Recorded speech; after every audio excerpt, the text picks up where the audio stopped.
pay it down. I got $40,000 worth of credit cards. 40 grand cannot be your problem. Start adding zeros to your thinking, okay? The numerical system starts with a 0. 1 is not the first number. 0 is the first number. You need to learn how to add the most important number to your numbers. Quit trying to go down, try to go up, right? This guy, Glenn Sanford, $10 billion business in 10 years. He's closed $60 billion worth of real estate deals, and he is disrupting. He is going to disrupt companies like RE/MAX. Sorry, RE/MAX, love you guys, okay? This guy's gonna crush you. You have to change. If you don't change, you get disrupted, okay? All the old players in the space, and you guys feel it, I'm just telling you what it is. It is what it is. And some of you have heard me trash real estate agents before. How many real estate agents in here? Let me hear. What I have said about real estate agents is this: if you don't know your inventory, you don't know the prices, you don't know what the payment on the damn house is gonna be, you don't know what I'm qualified to buy or not buy, then you're garbage. Like, how else do I say it? Be a professional. Maybe 2% of real estate agents are professional. And the reason I partnered with Glenn Sanford and eXp is because Glenn is bringing 2 missing ingredients to the real estate agent, and why most real estate agents are amateurs at best. Because nobody will ever be great just for a commission, ever. Until you get equity in the game, until you can build a team that's massive, until you add commissions, a big paycheck, commissions, possibility, that's great. And then number 2, add, hey man, I could actually build a team that I could also earn money on. And number 3, the most important one, is equity. How do I get a piece?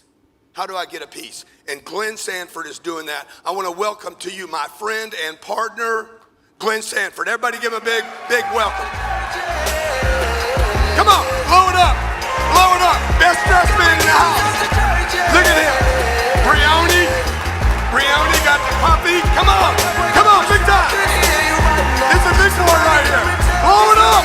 I can't hear you.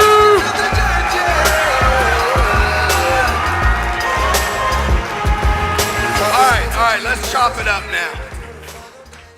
Let's chop it up. Glenn, so good to have you here. Your wife is amazing. Where's Debbie? Is Debbie right there? Wonderful. Stand up, Debbie. Let her. You guys got to meet Debbie. Okay, this guy is amazing, and I'm like, I wonder what the wife's going to be like. Like, Glenn's so amazing, I bet it's going to be dud. And she's even more amazing, okay? So good to have you here, man. Appreciate it. And if you guys notice, this guy, wealthiest guy in the room, by the way. Give him a big one.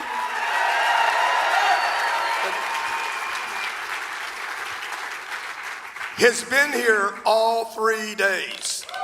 The guy that needs it the least showed up the most. Appreciate that. And that means a lot to me. Every day I look out there, I'm like, where's Glenn? Oh, there's Glenn, there's Glenn. I'm like, man, that's the example. Set the example. So great to have you here. You started eXp with 25 people. Where'd you find those 25? I'd actually run real estate teams prior to launching eXp Realty, and Brian Colhane, who's somewhere here in the room, there he is. So Brian and I have been working together since 2005. I had a previous company called Buyer Tours Realty, and after the downturn in 2008, we ended up having to close 3 of our 4 offices, went to a skeleton crew on the 4th, and we actually all got together in April of 2009, and one of our agents actually asked the question, when do we get our offices back? And I'm like, the market kind of sucks right now, and we can't afford offices, so we need to figure out a way to build a business model that's not dependent on bricks and mortar. So that's what we started with, those 25 agents, and now we're 48,000 plus. 48,000 agents. How many countries? We're in 13 countries, and we've got a bunch more that we're like launching. Every day I talk to you, like a couple days ago, it was like 11. It was 9, 11, 13. So is it really changing, or is it just like? No, it is. So there's another gentleman that's here, Michael Valdez. You never know. I'm a promoter. He's in My the numbers change sometimes. he launched 70 countries for his previous brokerage. He had 113 under his domain, and so he joined us last year, and he's like literally doing like 5 countries a quarter. Wow, that's crazy. So how did you get in the real estate game, and how did you see this, what you're doing? Like, and I want you to explain to everybody what it is eXp's doing. Yeah, so I got into real estate as an agent, actually on a team of another agent in 2002. I'd come out of technology. I'd launched an internet e-commerce logistics company just before the dot-com collapse, and so I refer to myself as a dot bomber from that exercise. I'd actually worked for AOL at one time. I'd built my own online service and actually built an online community long before Facebook. And so this was before, even pre-web. And so I was really this technology entrepreneur that when I got into real estate, I got into real estate while I was looking for my next deal and whatever my next business was going to be. And it just turned out that real estate was pretty antiquated, and so all these technology skills that I had developed in the 90s were super applicable. Internet lead gen, working with clients online, all this stuff was new stuff in 2002, 3, 4, 5, and so it ended up that real estate ended up being the next deal. And so why real estate? Why not insurance? Why not financial services? Because I didn't get hired into those roles. I literally was sort of needing a job. And because I was trying to figure out what I was going to do, and somebody guaranteed me $3,000 a month to join his real estate team, so I got licensed, and so that was kind of how I got in the business. In fact, I was like, so when you got your license, how old were you? 35. Okay, and so how long did it take you to pass the test? It didn't take me. It took me a little longer because the gentleman Hugh, who actually asked me to get my license, he followed up with me 30 days later. And said, Glenn, how come you don't have your real estate license? I said, well, Hugh, I get paid $60 an hour to do website development work. And he goes, I'll pay you $60 an hour, go get your darn license. So then I got my license like probably about 30 days after that. So 60 days it took me. So $60 an hour almost kept you from building a $10 billion business. You guys realize that? That is a freaking whack idea. That's an expensive job there to keep. So you're going from developing to now you're going to sell homes. That was the game? Like you were just going to Yeah, so basically I told the gentleman that brought me in, I said, I'm going to do the online thing. I'm going to generate the leads online, work with clients, and I'm not going to go wear a realtor pin at the grocery store. I'm not going to be accosting my friends and family. I'm going to build this online, and if it works, great, and if it doesn't, I'm going to go do something else because I'm really technology oriented. And so he said, fine, which was great. And so that's how I got, like, 2002, I sold 17 properties just to clients I met online, rookie of the year. First full year, sold about $7 million worth of real estate in 2003. Where were you? Bellingham, Washington. So, okay. Yeah, okay. right. So that's a lot of real estate in Bellingham. Yeah, here is like half a house. Yeah, that's true. Up there, our average price point was at the time about 200, 220. Okay. Yeah, so it's a few houses. And so, were you a good salesman? I was, yeah. I was good. I was really good on the lead generation side, and I was always about inbounds. So I was not the prospecting person. I didn't like going and knocking on doors and talking to people that I didn't have a relationship with. But if I could create a funnel where people are calling me, I'm like, those are my peeps. So yeah. Hey, I want something. So you were the salesperson that kept the funnel full. You kept the top of the funnel full, rather than the guy that's going to be the closer and handling objections. You just kept your funnel. Is that right? Well, I kept the funnel full, but because of the way that I lead generated, I'd already built a relationship. I was doing I had websites, probably 10 websites locally, all branding me and the stuff I did. So when people came in, they wanted to work with me. So it wasn't as much selling, but more just being of service. So, and how does that relate to what you're doing today? Like, you have no offices where Keller, Remax, who are the big players? Yeah, Keller Williams, Remax, all the Realty brands. It's Coldwell Banker, Century 21, Compass. I mean, those are. And how many agents would those three combined have? So if you add Realty in there, there's probably 400,000 or 500,000 agents. Like Keller Williams is 150, Remax is a little over 100, and all the Realty brands a couple hundred. I wonder why he knows the numbers of his competition. Well, their numbers are going down. Yeah. They got to go somewhere. They're going to go up, they're going to go down, or they're going to stay flat, you know? So what are you doing like, how is the funnel that you created with technology, that helped you be a top agent, how are you using that to help other agents? Yeah, so what I learned as an agent, 2004, I went independent from the team I was on, started running teams, and I started to just recognize that for a real estate professional, it's really tough to get off the hamster wheel. One, real estate's a pretty good sales career. You can make good income, but there's no way to sort of get off of that in a traditional model. And so I just kept on looking at the fact that I didn't really have a business that I owned. I had a business that owned me, and I was like, how do I retool this thing so that I can actually have something of value for myself, my family, and then other agents and brokers that actually wanted to go on this journey with me. And so that was really fundamentally what we were trying to do is to solve the pain points of helping agents actually own a business without having to go through the brain damage of actually starting a business. And so you knew that because you did it. Were you like, when you were selling real estate, if you made 3% or 6%, what is it? Yeah, whatever it is that we always complain three. about. The consumer always complains about Yeah, it. it's Whatever. about 2.8% average. Okay, so on $7 million, so that made you $150,000. Yeah, about that. And then you probably gave some of it to the house. I did. Okay, and so when you were doing that, you're like, man, there's got to be a better way. Like, Yeah. where did you come up with the equity model? Yeah, so my dad and I actually in the late 80s, early 90s, we actually took about 15 different companies public through a process called a reverse merger, where you'd actually find a public shell, and then you'd take that company and you'd roll it into the shell so they could do something with the equity. So there was a lot of companies back then that wanted to do that, so we did that a bunch of times. And so when we started eXp, we wanted all of our agents to be shareholders, but there were rules, especially back in 2009, around the number of non-accredited shareholders you could have in a company, which was limited to 35, and most real estate agents aren't accredited.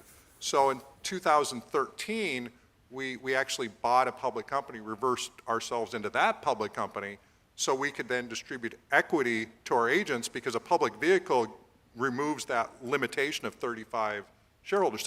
So 2014, we started to distribute equity to our agents because, quite frankly, I wasn't offered equity when I was at the firms that I was with, even though You were, or were not? I was not, and I was the biggest single agent team in the offices that I was involved with.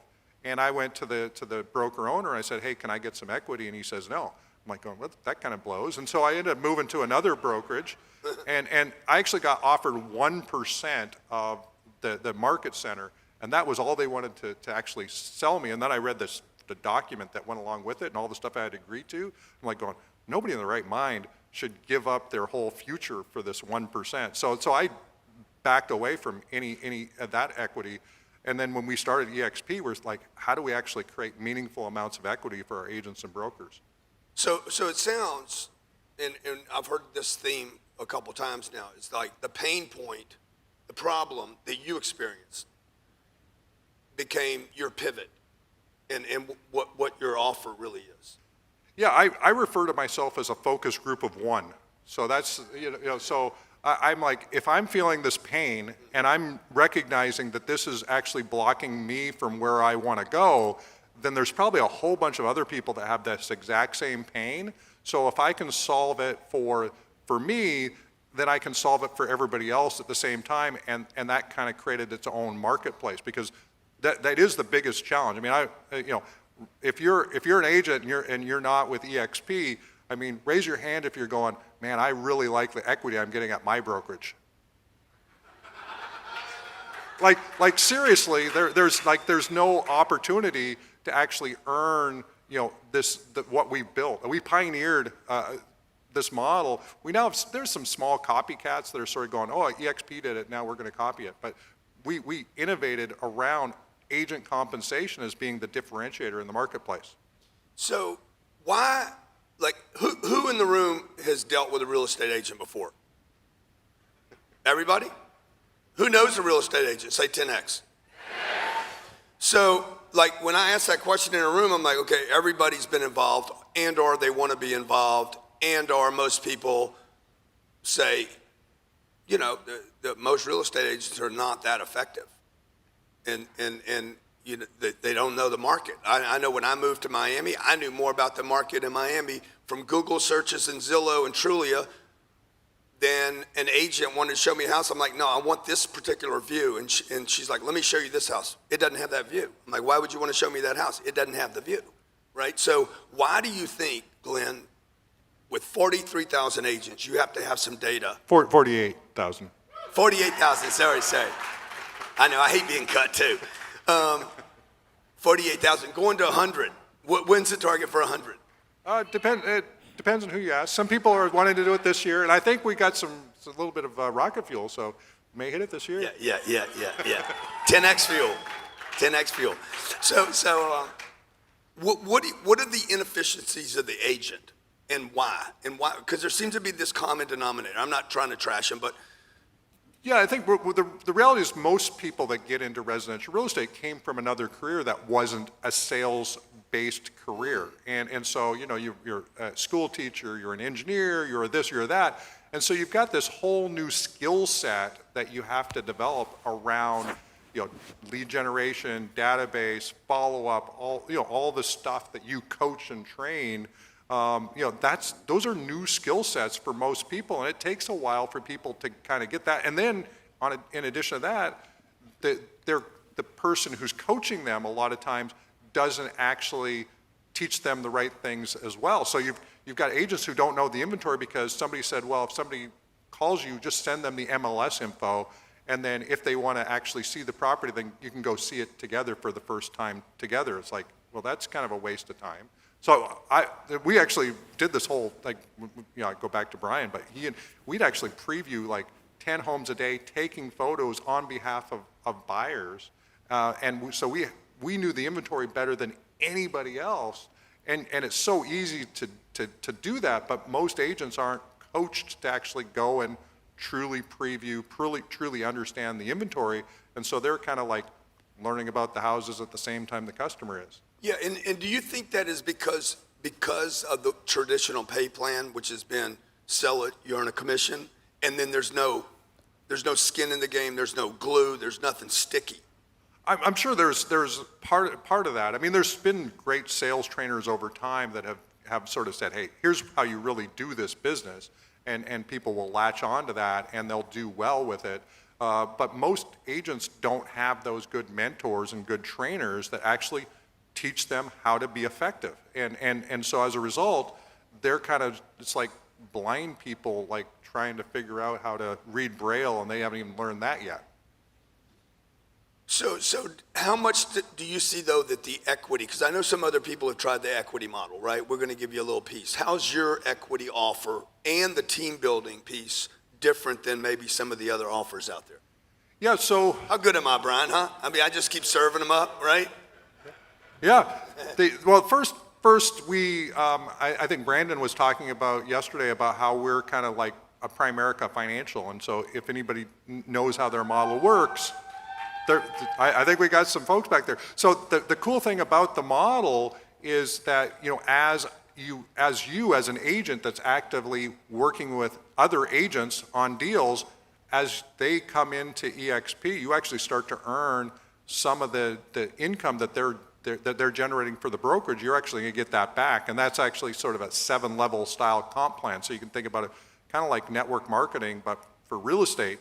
And then the second part of it is that as you do your first transaction, if you pay in a full cap, and our model is 16,000, as you attract another agent, as you do different milestones, you can actually earn equity along the way, and and so we've created more millionaires in the residential real estate industry than pretty much any other real estate brokerage in existence.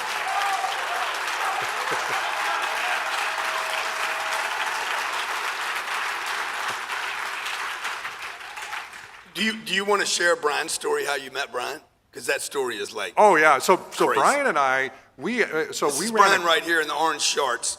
Yeah, you know you got a lot of money when you show up in orange shorts. So we ran a Craigslist ad. We actually ran a team, or tried to get a team started with somebody successful in Phoenix, Arizona. We generated about 600 leads for this really big icon there, and he didn't close any of our leads. So we ran an ad on Craigslist and said, hey, we're looking to bring in a team leader. In 2005, he joined us, and so since then, I mean, really the big story is back in 2011, Brian broke his femur off of his leg and couldn't show property for like almost a year. And because of eXp, he didn't have to declare bankruptcy. He had the financial wherewithal to actually weather that, to get back in shape. And now he's a multi-millionaire because of eXp. And what? Yeah, so they have a virtual. Talk about your virtual. So we don't have any physical offices. Verbella? Verbella, yeah. So one of the things that we were trying to solve in 2009 was, how do you build collaboration and community if you don't have a physical office? And that's the biggest thing that people sort of bring up. How do you do that if you don't have an office? And so we said, we've got to figure out a way to do that. And so we actually decided in 2009 to go to work in a virtual world for business. So you can think about, Minecraft or Roblox or whatever, a virtual world where you're literally walking in as an avatar into boardrooms and training centers, and we've got 60, 100 hours of training going on for agents and brokers all across the world. He gives me this tour of Verbella, and he's like, okay, so next thing I know, I'm in this 3D environment where, hey, Glenn, how you doing? People walking up to him, little avatars like this big. I'm like, hey, Glenn, how you doing this morning? And then I'm good. And they're talking to each other. And then he goes into a conference room and I'm like, man, that thing is trick. Because you actually feel like you're in it getting training rather than have somebody just come at you with a flat video. Yeah, it's all about serendipitous, meaningful collisions. I mean, the reason why... Say that again? Serendipitous, meaningful collisions. The reason why offices exist... How do you come up with that? What's that? Actually, so Tony Hsieh actually talked about that in his book, Delivering Happiness. And the way that he designed the Zappos office was to create collisions. So that's why offices are really valuable. So I don't want to diss offices, but they actually create a place where you can actually run into people and have water cooler conversations and then brainstorm on whatever this next idea is, and then you go and let's go do that.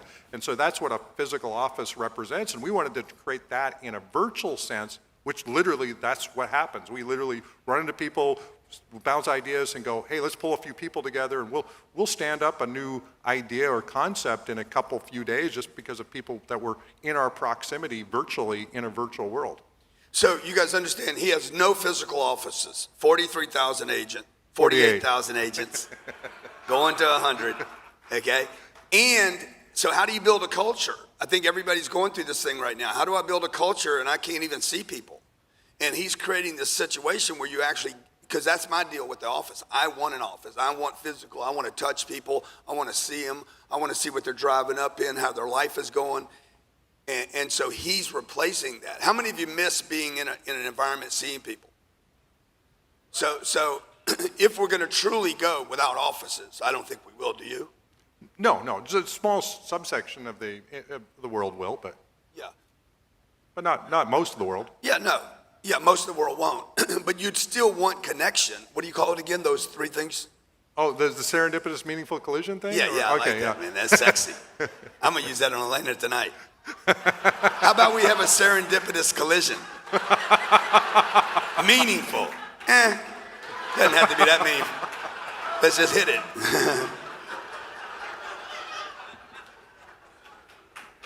$10X.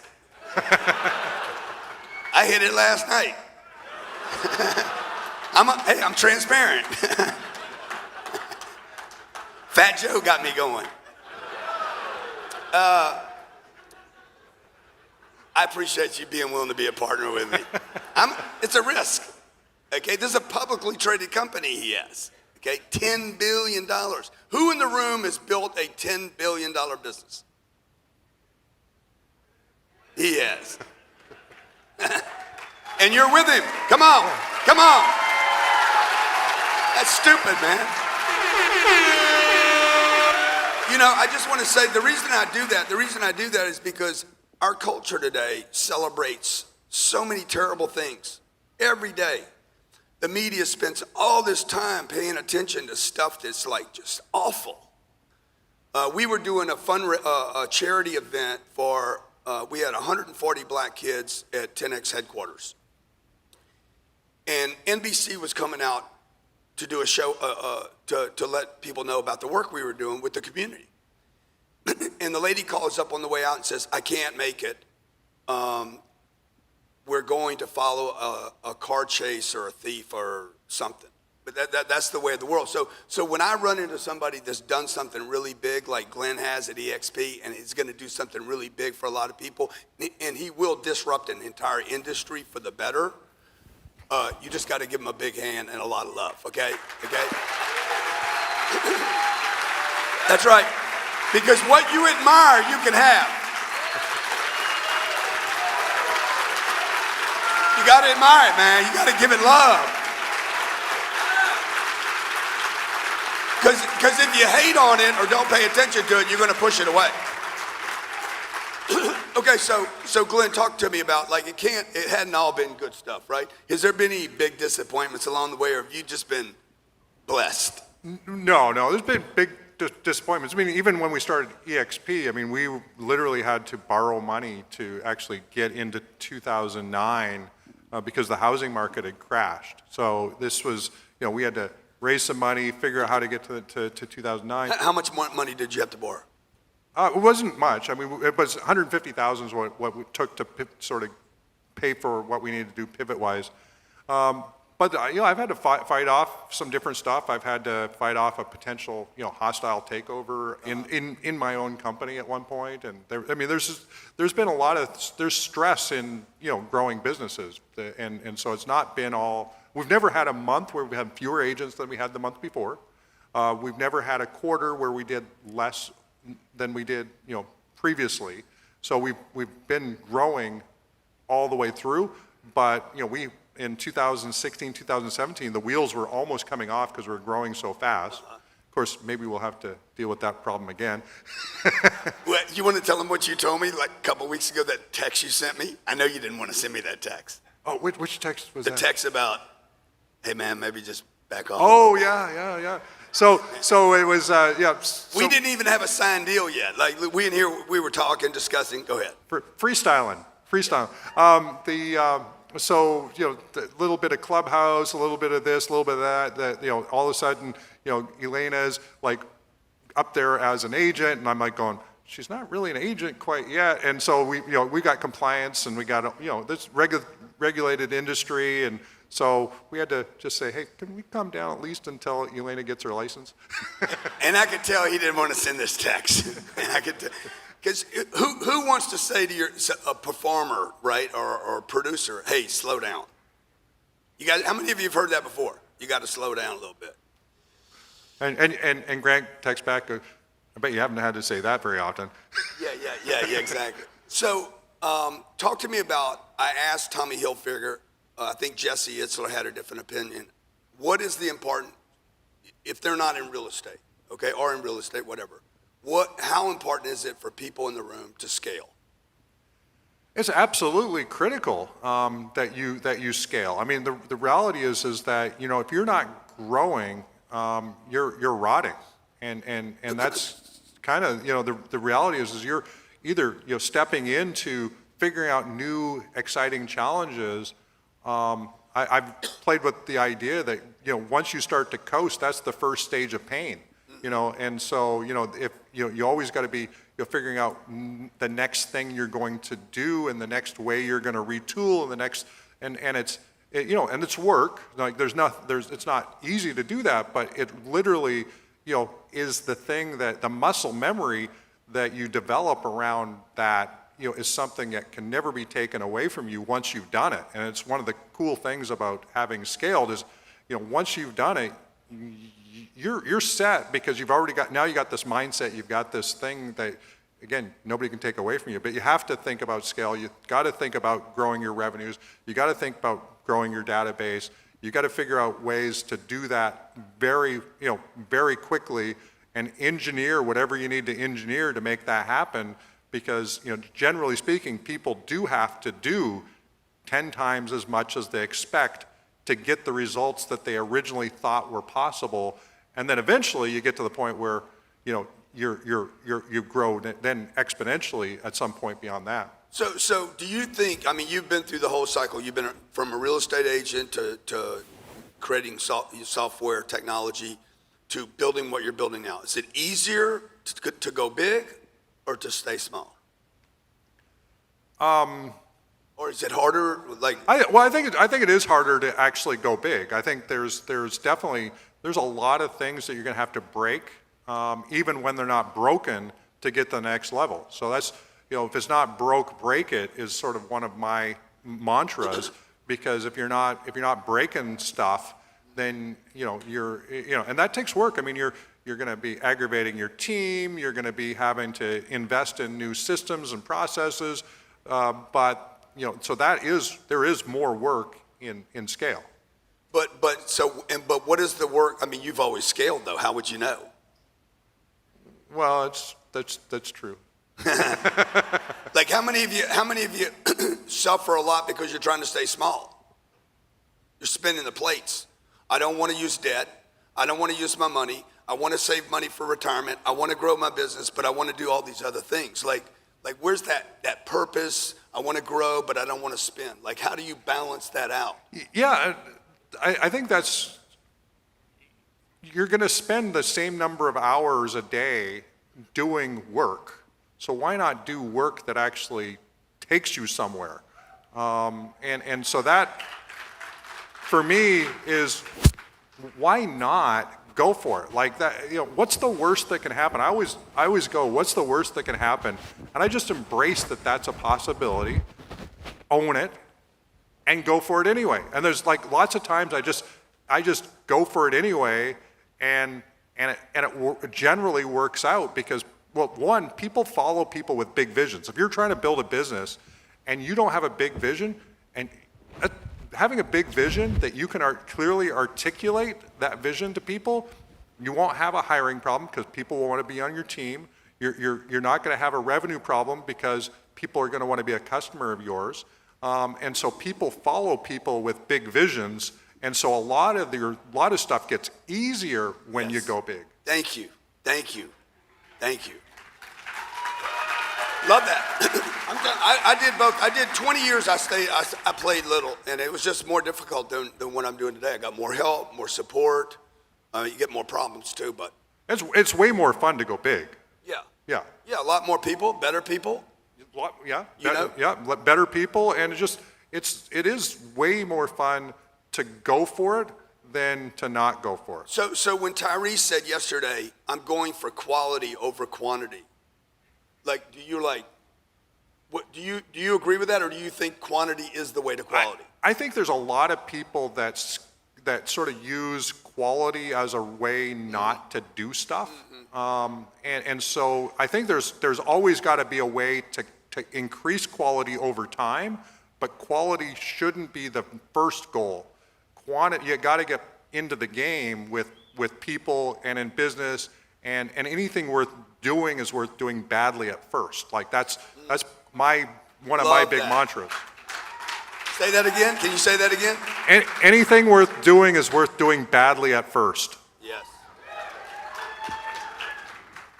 What is your connection to 10X? And how do you just want to tell the story about how you got involved with me and how you heard about me? Clubhouse.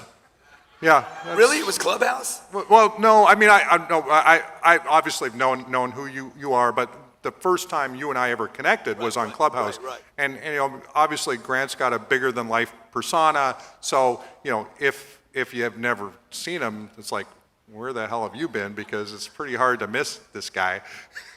But, so it's just, the books, we have lots of our agents that, we're they'll be wearing 10X stuff all the time, so a lot of just getting exposed to that. And love just what 10X means. I mean, the reality is that, just adding that extra zero, if you want to figure out what's blocking you in your business and you're having a hard time in identifying it, you just add a zero to your goal, solve that, and then you'll figure out everything that's stopping you from getting what your current goal is. So for me, it's like 10X is it's just a way to solve problems. It is. It's a way to solve problems, 100%. So what's your takeaway been? You've been here 3 days, Glenn, sitting here, you're watching, paying attention. You're a guy in the room that probably doesn't financially need that, but you are. So what's your takeaway and why? Why have you sat here and chosen to be a student? Yeah, well, one, you and I are getting into business together, and I want to learn as much about this guy and the way he thinks and the people that he associates with as I possibly can. So, whether I'm, reading the books, I was on your challenge all 5 days last week.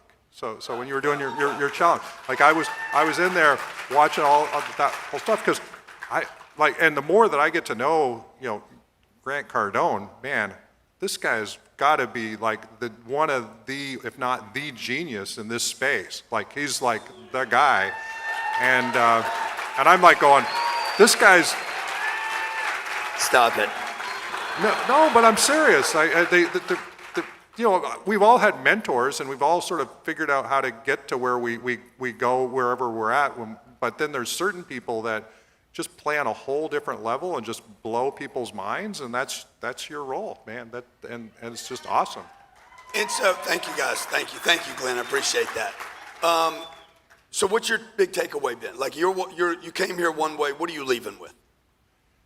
Well, I got to meet so many different people. Like I'm already thinking about all the different business relationships that can be developed just from being in this room. So having the conversations with that you put me next to Glenn Stearns the other day, and he's got his mortgage company. So I'm going, man, there's an opportunity there. We should tie in. And then then I was chatting with Pete Vargas and going, holy smokes, and then Brandon and I are chatting. So I'm like going, there's some serious business relationships to be built from just being in the room and just paying attention, and that's why I was here. It's like that's why I was having the conversations, meeting the people, having conversations. It's just I'm always thinking about who can I be in relationship with in some capacity? How can I add value? And that's really where I kind of lean into is like where can I add value into people's lives, and then what can we do together? And what would you tell the audience to leave with? Like, they're going to be leaving here today. Some of you are staying over, I think, for tomorrow. Who's staying over for tomorrow? Okay, beautiful. Do you have a piece of takeaway, something to add to this serendipitous, meaningful collision? You mean other than everybody should get their real estate license? You mean other than that? Well, no. Elena can prove to you.